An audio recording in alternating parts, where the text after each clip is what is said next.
Welcome to the channel. Today I'm going to show you how to use text to image in ElevenLabs. Ladies and gentlemen, so the first thing we're going to do is go over to the left hand side over here on ElevenLabs.io. We'll see image and video. Let's click on this. It'll allow us to now generate images and videos, but I'm going to show you the process of generating an image. Now there's a few ways you can do this. You can have a reference image and have that recreated with a short description over here.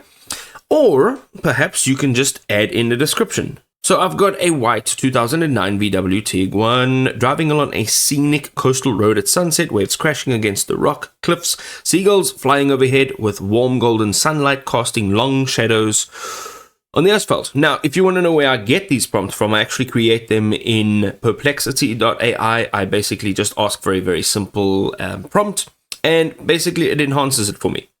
What you can do here is you can change your model. So currently we are using Google's Nano Banana, which of course is of the best.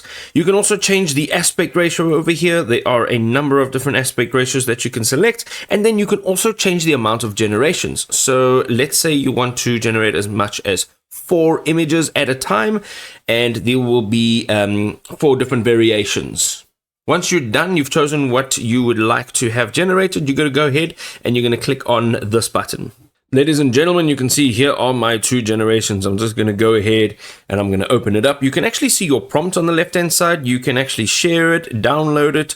You can see what model was used, aspect ratio, and how many credits it costs.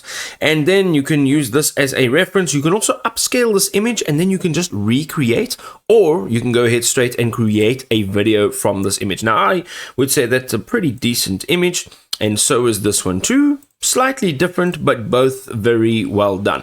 And now you can continue to generate these lovely images.